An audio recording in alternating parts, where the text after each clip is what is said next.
sa kau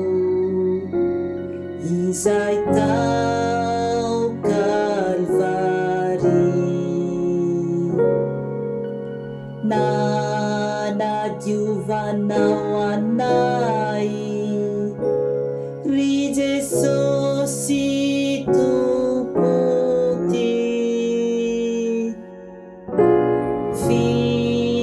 fijaliana sesena isulat sa vuloko muni fautanay nefano sa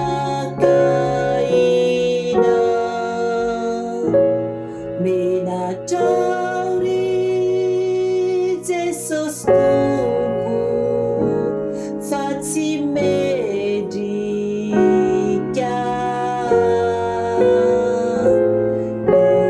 tonga zanakao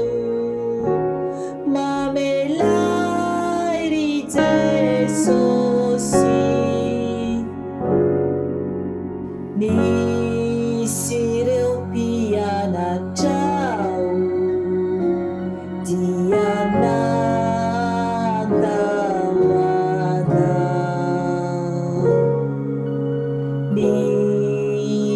nijalianao Jesosy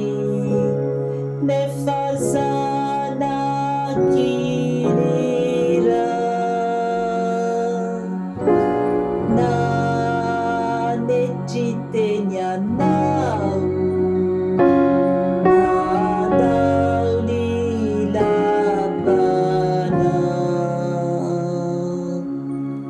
tonga mba hamonjy anay ry Jesosy fitiavanao menatraw ry Jesus Tompo fa tsy mendrika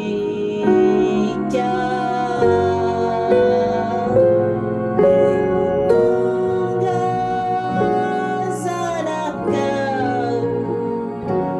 mamelay ry Jesosy indro ao manolotena ka anao zay sitraka saotra de ranomena no ny fitiavana